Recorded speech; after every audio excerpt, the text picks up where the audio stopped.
Okay, so I'm going to show you how to change the light bulbs on the Citroen C3.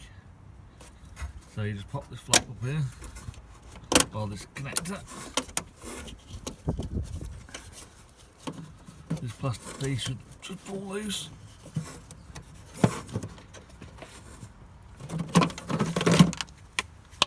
Pull that.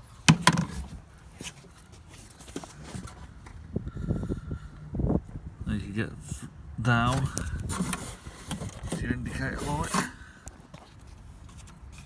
At the bottom.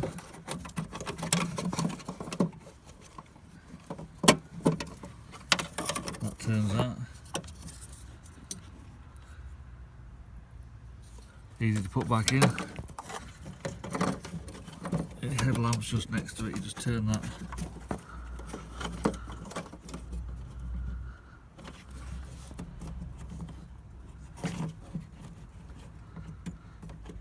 That just clips out and turns out as well.